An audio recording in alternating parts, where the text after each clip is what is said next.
Halo, kembali lagi di Deck Aircraft Channel. Kali ini saya mau membahas tentang wideband sensor. Seberapa pentingkah wideband sensor itu?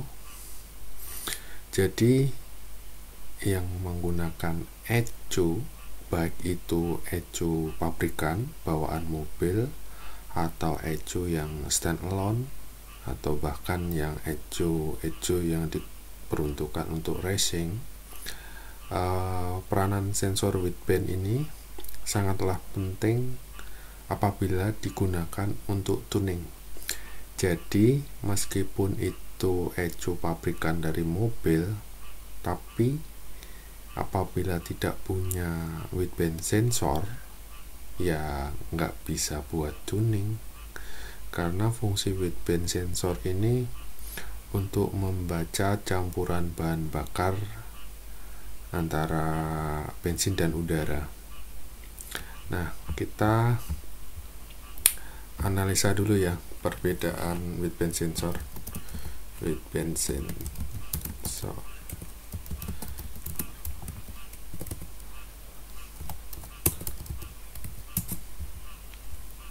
Nah, untuk wideband sensor, dia itu bekerja di ring 0 sampai 5 volt atau 10 sampai 20 ya.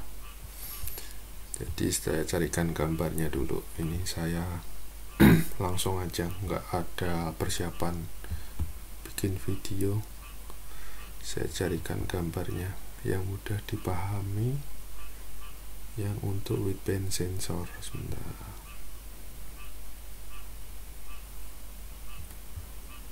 Ini voltasenya benar, AFR nya harusnya sampai yang 20. Mana ya?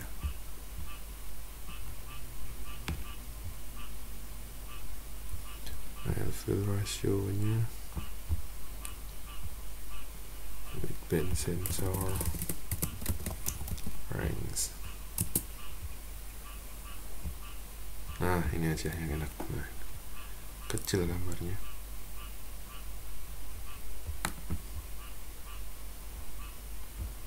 Gambarnya tuh yang enak dibaca yang ini ya, 0 sampai 5 volt, terus 10 sampai 20 AFR nya. Dan nggak ini gambar yang jelas, nggak ada. Nah, ini AFR ratio. Nah, ini aja kecil gambarnya. Nah, ini aja. Jadi untuk yang wideband sensor, dia bekerja range voltasenya antara 0 sampai 5 volt. Harusnya ini sampai 5 volt ya. Terus AFR-nya dia baca dari 10 sampai 20. Ini untuk bensin ya. Nah, untuk standar mobil-mobil daily use ya, sedan, MPV dan sebagainya, biasanya di 14,1. Nah, 14,1 itu di sini, di sekitar garis ini. Tergantung kapasitas cc-nya ya. Kalau cc-nya besar biasanya mendekati 10. Jadi kalau 10 ini boros, kalau 20 ini bahan bakarnya dikit. Jadi wideband sensor ini dia bisa membaca antara 10 sampai 20. Jadi jangkauannya panjang. Dan rated voltage-nya miliampere ya, dari 0 sampai 5 volt. Cuman kalau yang narrowband, dia itu jangkauannya nggak luas, dia cuma 0 sama 1 volt, dia cuma mentok di sini. Sebentar saya carikan gambarnya. Narrowband.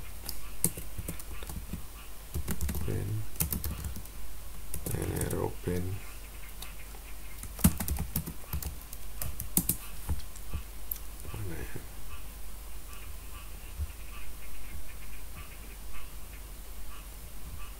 Nah, ini yang narrow, saya buka aja gambarnya kecil.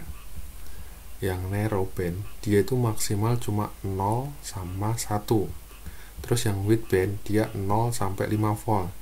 Jadi skopnya lebih luas dan lebih tinggi ya. Dia bisa baca dari 10 sampai 20. Cuman yang narrow band itu cuma 10 tapi mentoknya cuma 1. Nah, satunya ini kan juga nggak bisa presisi, dia bisa irit apa bisa boros karena dia terbatas cuma 0 sama 1.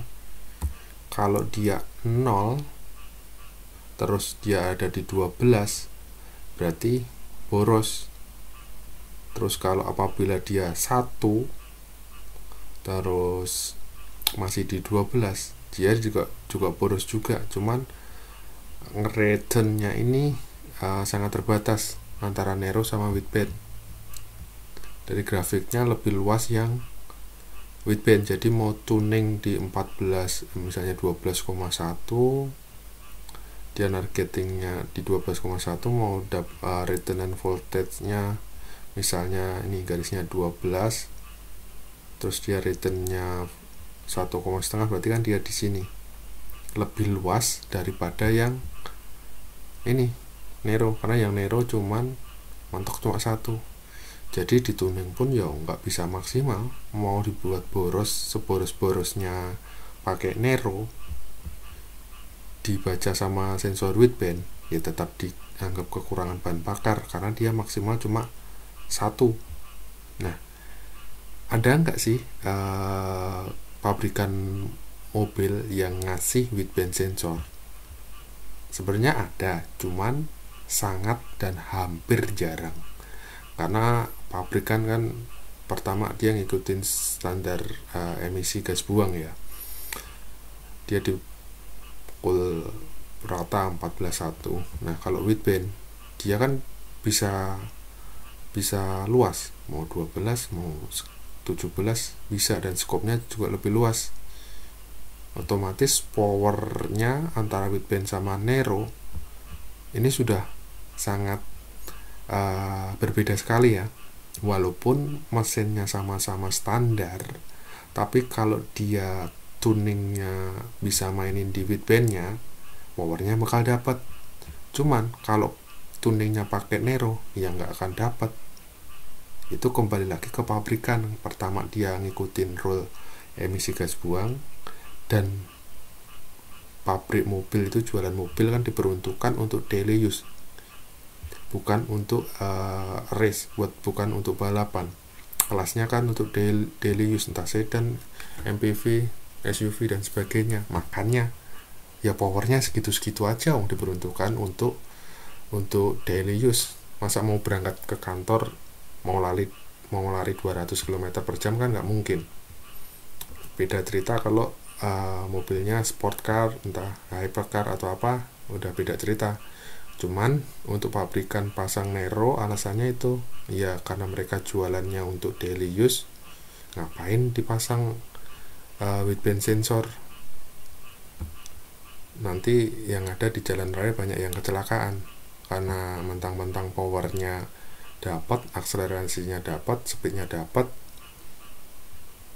Ya itulah aturan yang berlaku, karena setiap pabrikan ngeluarin mobil pasti uji emisi. Terus gimana sih biar Speeduino ini bisa dituning? Nah, buat yang sudah beli atau mau rencana beli atau sudah punya,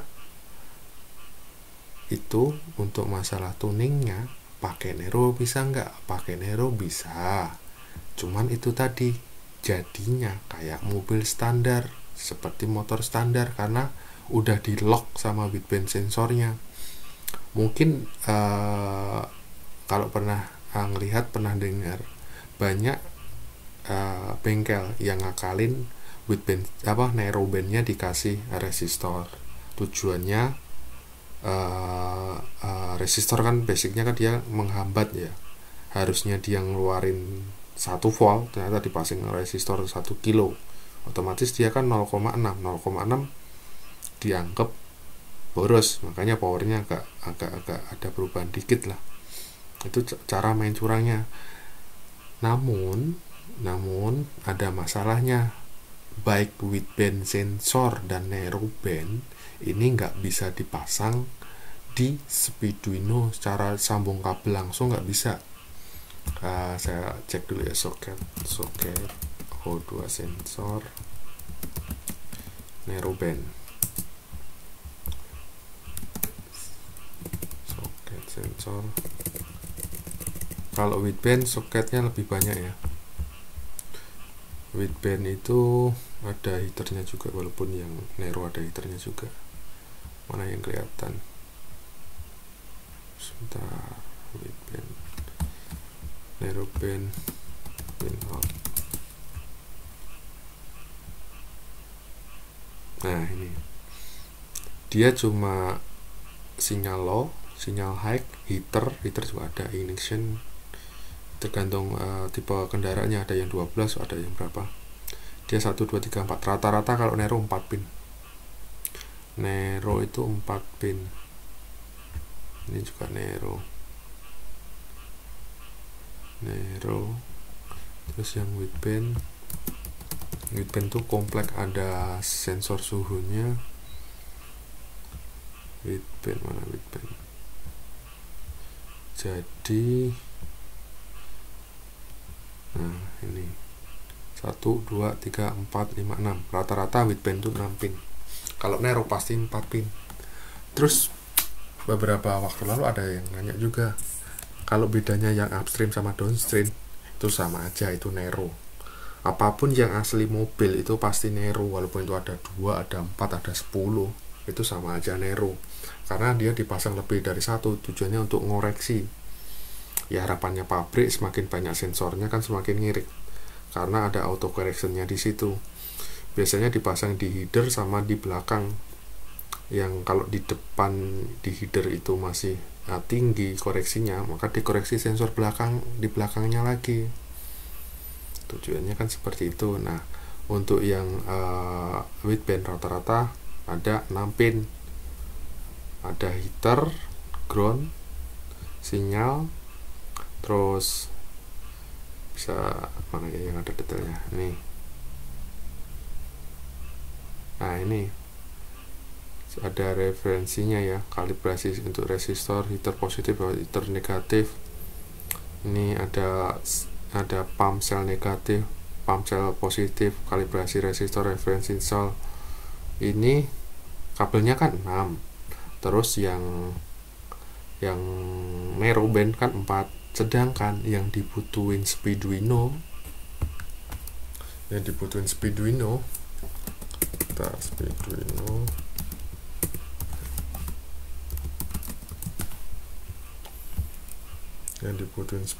mana ada pinnya. Nah,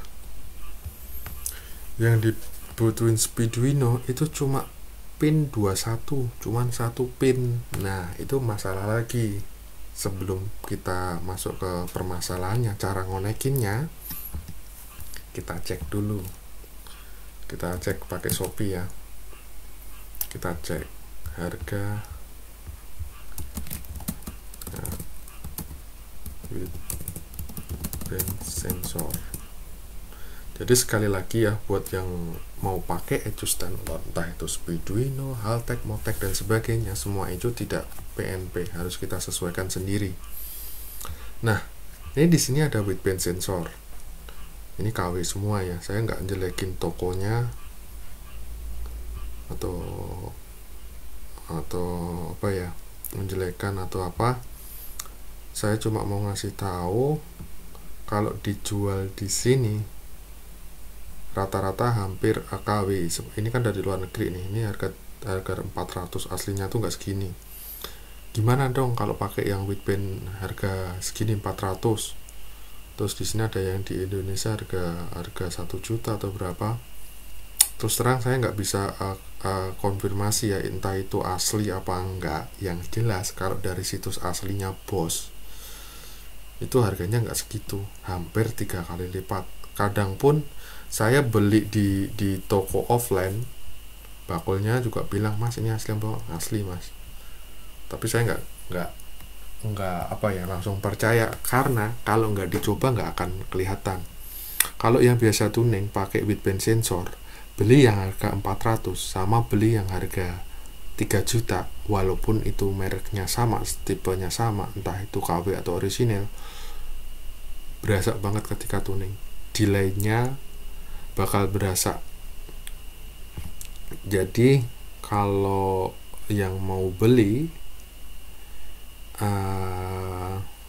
pertama harus dipertimbangkan mau dipakai untuk nyari duit apa mau dipakai cuma harian. Maksudnya gini, kalau memang mau beneran mau jadi tuner atau misalnya punya bengkel, saya rekomendasikan untuk beli yang ori, karena yang ori pun bentar, di sini ada nggak yang jual? Yang ori pun seperti merek ini ya, yang recommended biasanya yang buat pada tuning itu Innovate sama AM. Tapi sepengalaman saya AM sama Innovate itu bagus yang Innovate ya. AM itu harganya lebih murah. Ini memang spesialis untuk tuning ya. Kalau yang biasa tuning pasti paham lah merek-merek seperti ini. Jadi ini merek-merek bisa dibilang merek premium lah. Nih Widband-nya, Widband mana? Kita cek harganya ya. Saya sembarang aja, pada dasarnya sama Widband ya, Widband. Mana nih harganya?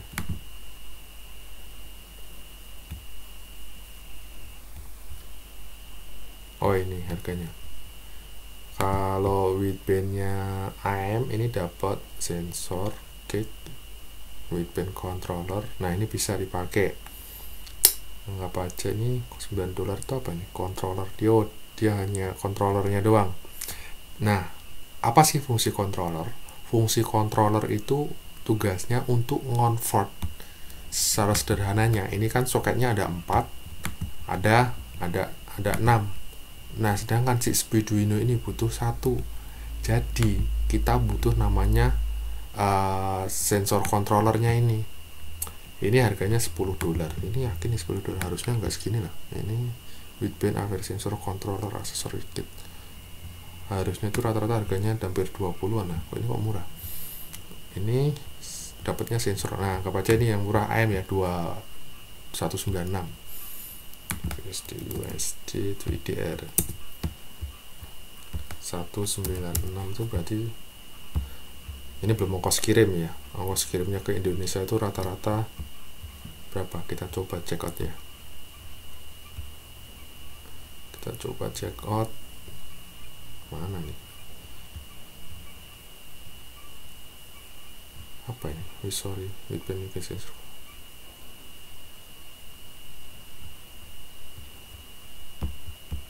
Bisa 196, anggap aja ongkos kirimnya itu hampir 500.000. 500.000 pajaknya itu hampir 500 ribuan, hampir 500. Anggap aja ongkos kirim sama pajak 1,5 ditambah, anggap aja deh yang tertinggi karena dolar itu naik turun, 1,5 ditambah 3 juta udah 4,5 juta untuk merek AM. Nah sekarang yang Innovate itu mana nih? Innovated Analytic Digital Kit. Oh ini yang analog, kita pakai yang digital dan enak kalau bacanya MTX Plus. Harganya 219, kirim ke Indonesia berapa ini? Ini Indonesia, dia otomatis detect ya. Berapa ini? Wow, sama ongkos kirimnya aja 1 juta 318. Berapa jadinya? 318 4.600.000, terus pajak 600-an. Pakai Innovate itu 5.500.000 lah, anggap aja 5,5. Lebih mahal Innovate, tapi untuk kualitas saya rasa untuk yang sering tuning pasti milih Innovate lah daripada yang AM. Nah kita balik lagi nih, yang beli online harga 300.000 sama harga 6 jutaan, anggap aja kita pukul 5 juta 6 juta ya, kan berasa jauh loh. Tapi kan yang 5 juta 6 juta itu nggak cuma sensor, dapat controller, dapat gignya juga. Oke. Kalau berpikirnya seperti itu, misalnya kita mau ngecer ketengan ya, anggap aja mau beli yang KW. Yang KW kita cari yang harganya murah, mana ini, kita harga rendah ke tinggi ya,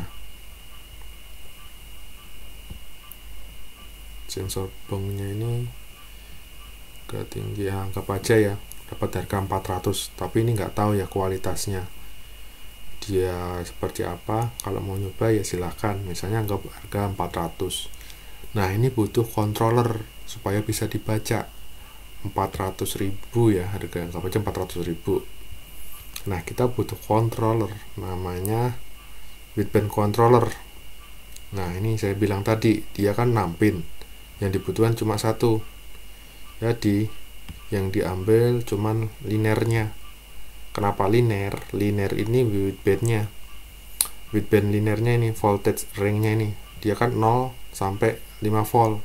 Nah yang Speeduino baca itu itunya. Kalau narrowband cuma 0 sama 1. Nah itu butuh widebandnya, wideband controllernya. Anggap aja ini 42 euro, itu berapa nih, 42 euro. Tadi kan yang beli di Shopee 400 ya, kalau kita beli ngecer euro berapa nih tadi, 42 euro. Oh ya, kenapa saya merekomendasikan situs jual negeri? Karena terus terang kalau masalah ecu ya, ecu, produsen ecu lokal di Indonesia itu kalau dari kualitas, saya tidak bermaksud jelekan ya, untuk kualitas bisa dibilang masih tahap eksperimental gitu loh, masih trial error, walaupun itu sudah dipublish massal. Seperti contohnya TCI itu, sebenarnya TCI itu kan cuman konsep sederhana gitu loh. Terus banyak lagi produsen ecu yang programmable, yang buatan lokal. Mungkin buat yang sudah nyoba lokalan ecu ya, pasti ada miss-nya ya. Saya juga nggak bilang kalau Speeduino ini bagus, tapi sementara ini hampir saya mainan Speeduino hampir 5 tahun, rata-rata banyak komplain dari ecu lokalan itu karena mappingnya. Pertama, dia selalu berubah-ubah ketika hujan, timingnya loncat-loncat, dan intinya sih masih banyak trouble-nya. Loh, memangnya Speeduino nggak ada masalahnya? Nah, Speeduino ini dia menang di komunitasnya, dia lintas negara, semua orang berkontribusi untuk bikin programnya. Dia menang di open source, pertama dia gratis, keduanya komunitasnya besar. Jadi untuk masalah trial error dan permasalahan error itu cepet banget. Beda cerita sama ecu-ecu lokalan buatan negara kita sendiri. Dia mainnya private ya, maksudnya dia ngeriset sendiri, dijual sendiri. Kalau ada error ya harus ngubungin pabrikannya. Jadi kan itu prosesnya sangat lama. Misalnya ada komplain mappingnya ketika hujan berantakan, dia hubungin distributornya, mas gini, pasti problem solvingnya itu sekitar 1 tahun ke depan lah, rata-rata segitu, pasti lama. Beda yang modelnya open source. Kalau yang open source seperti Speeduino, Megasquid sebenarnya semi open source, cuman hardware-nya mahal. Dia komunitasnya banyak, problem solvingnya cepat, jadi updatean firmware itu cepat banget. Oke, kembali lagi ke masalah ngecer ke wideband ya. Ini tadi 42 euro 720 ditambah 720 ini belum ongkir ya, anggap aja 4, jadi 720 1,5 deh, 2 juta deh, 2 juta. Jadi kalau kita beli ngecer kita dapat harga 2,5 juta namun pakai sensor yang KW. Padahal ini konverternya ini original ya, ini bukan kaleng-kaleng ya, walaupun ini kecilnya sebiji uang 1.000, tapi jangan diragukan kualitasnya, kan mubazir. Ini pun dicoba pasti ada delaynya. Kalau mau buat belajar sih enggak masalah, cuman belajar tapi nggak buang uang kan juga lumayan. Mending ditabung, beliin yang original. Saya nggak promosi sih, ini saya juga nggak promosi Innovate atau AM tuh nggak, cuman saya punya pengalaman niatnya cari yang murah malah boros. Udah beli yang harga 400 dipakai amburadul, mappingnya AFR nya delay semua, mesinnya panas, overheat karena bahan bakarnya juga kurang. Padahal di tuner studio itu udah dihitung boros gitu loh. Jadi kan gara-gara beli AFR yang KW, mesin kita rusak, overheat, harus nyekrep blok pun harganya 5 juta. Jadinya kan kita kehilangan 6 juta gara-gara bukan 6 juta, kehilangan 7 juta beli AFR yang KW, mesinnya headnya melengkung, nyekrep, kan rugi banyak. Mending beliin yang bener-bener original lah. Kalau masalah mesin kendaraan sebisa mungkin belinya yang original, karena 2 kali kerja kalau beli yang KW. Nah, untuk masalah wideband ini mau nggak mau harus punya. Nah, gimana dong kalau udah punya boardnya tapi nggak bisa beli ini widebandnya? Gampang, nggak harus pakai O2 sensor. Sebentar saya bukakan ya. Nggak harus pakai O2 sensor, tuning langsung tuh pun bisa. Cuman ya pertama indera penciumannya harus kuat, kedua feelingnya juga kuat, ketiga pendengarannya juga kuat. Kenapa? Kalau nggak pakai sensor kita harus benar-benar bisa merasakan bau asap knalpot tuh bau bensin apa enggak. Kedua, telinga kita harus dengerin itu mesin knocking apa enggak. Terus feelingnya harus main juga, ini timing bensin itu udah pas belum, jangan sampai digas waktu akselerasi malah knocking. Nah di sini ketika tuning kan ada AFR mana nih, sensor chip wideband, kita disable aja udah beres. Yaitu tadi, cuman harus mappingnya ketika mainin VE table ya harus presisi. Dia harus nyetingnya by RPM 500, ganti angka. Kalau pakai wideband sensor kita enak, misalnya AFR ya, misalnya pakai contoh di RPM, kita anggap aja jalan ya di RPM idle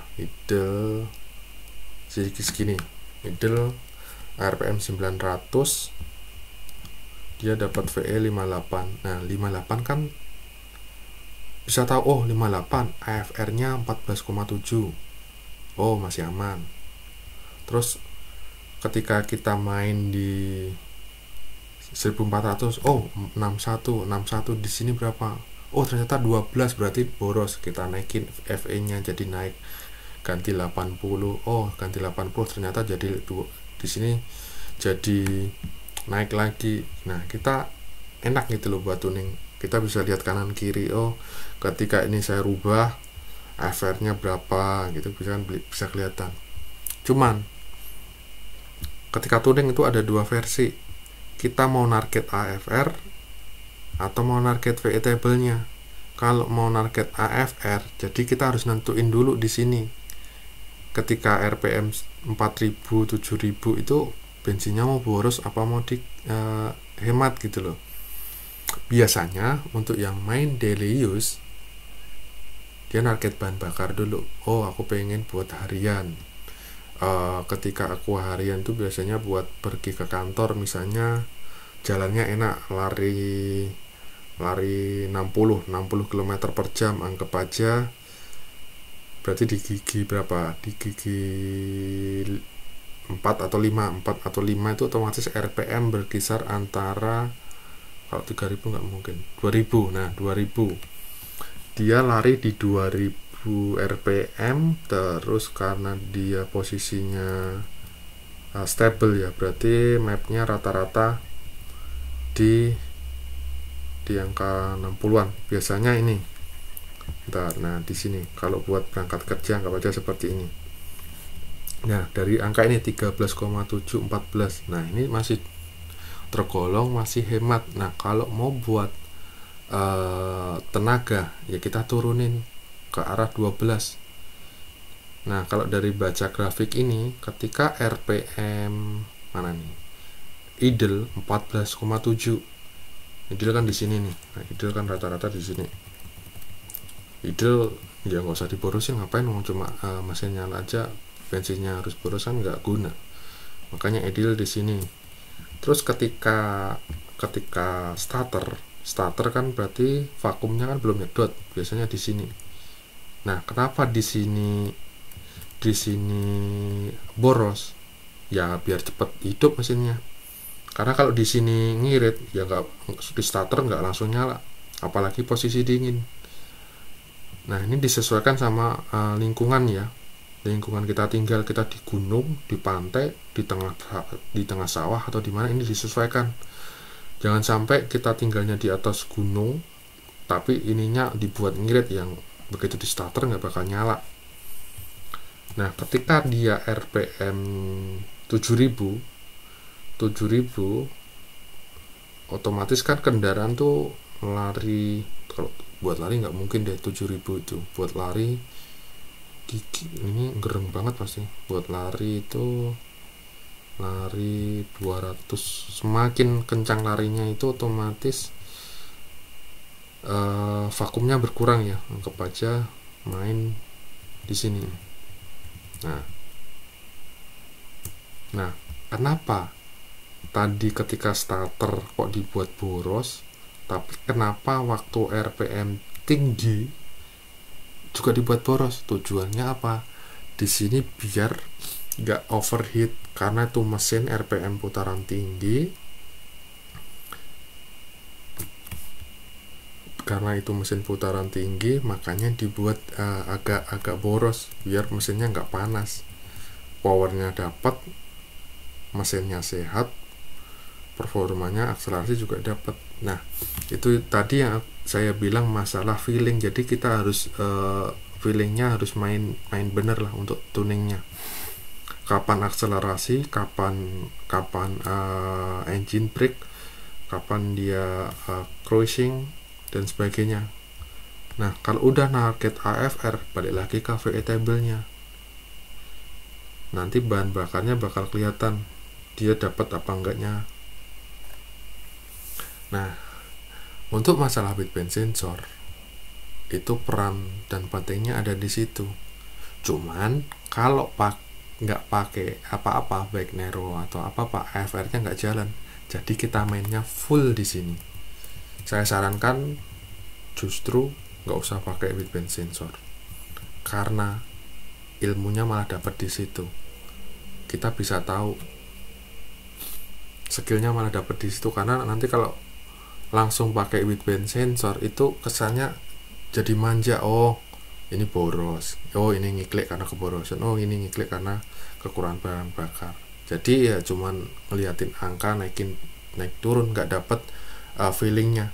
Kalau sensor O2 nya dimatiin, oh itu pasti skillnya udah dewa banget.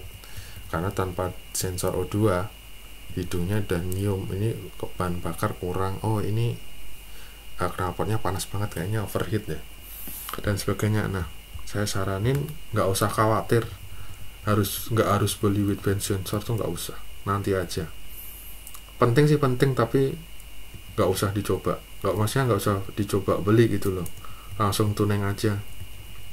Saya dulu waktu belajar juga itu harganya juga mahal. Nah, kalau udah dapat feelingnya mau main di mana aja bisa. Jadi itu ya, kembali lagi ke pilihannya, mau beli yang KW silahkan. Cuman kalau mau beli yang original itu saya yakin malah mendatangkan uang, karena nggak semua bengkel itu punya wideband sensor. Apalagi yang beli ECU lokalan itu kan bisa di mapping, bisa dituning sendiri. Wideband sensor pasti rata-rata, saya di bengkel pun juga ada itu yang beli bawaan ECU lokalan itu ya ada delaynya juga sih. Kalau buat motor sih nggak ngefek, kalau mesinnya hampir 8 silinder kan pakai KW juga acur nanti mesinnya. Jadi sekali lagi saya kembalikan, mau pakai sensor wideband silakan, enggak juga nggak masalah, tapi harus jeli banget ketika tuning. Cuman kalau beli KW ya jangan nyesel kalau mubazir dan nggak bisa dibuat apa-apa. Kalau beli yang original ini tuh ibarat tool gitu loh, walaupun ngoyo di depan tapi kepake terus. Oh ya, tapi perlu digarisbawahi ya, O2 sensor ini ada lifetime-nya, nggak bisa long lifetime ya, nggak bisa dipakai selama-lamanya. Jadi saya saranin beli yang original tapi dipakai hanya tuning. Ketika sudah tuning selesai, pasang yang Nero atau pasang yang KW itu nggak apa-apa, atau dimatikan juga nggak masalah, karena kan tuningnya udah dapat. Auto correction egonya nanti dimatiin aja. Nah, jadi fungsinya yang original wideband sensor ini ya buat tuning aja. Ini harganya kan sayang, kalau dipakai tiap hari kan lifetime-nya berkurang, kepresisiannya juga berkurang. Jadi digunakan untuk tuning aja. Atau enggak, kalau ada rekanan bengkel ya datang ke bengkel aja. Karena kemarin saya juga ke bengkel, ini dia pelanggan pakai ECU lokalan, dia bisa dibilang wis katam lah untuk settingnya. Dia langsung pindah ke Speeduino, nggak nyampe 1 jam dia langsung katam juga, karena lebih mudah settingnya. Coba di sini ada VE table, FR table, terus ignition. Ini kan bisa dibilang manusiawi. Orang nggak ngerti mesin pun kalau udah ngeliat ini, oh perbandingannya seperti ini kan gampang banget. Selebihnya seperti idle up, akselerasi, enhancement, itu kan hanya fitur tambahan. Basicnya kan ini. Dia bilang pakai lokalan ya kalau hujan ya berantakan juga. Dia langsung pindah ini ya, sampai sekarang buat hujan-hujanan pun, lewat jalan banjir pun mappingnya nggak akan berubah. Oke, semuanya itu kembali lagi ke kita ya. Mau ECU-nya apapun itu kembali lagi ke tunernya ya. Mau pakai ECU yang mahal, Haltech Motec, harga ratusan juta pun kalau nggak bisa tuning ya sama aja. Mending pakai ECU yang murah tapi kualitasnya bisa diunggulkan. Oke, sekian dari saya ya. Terima kasih.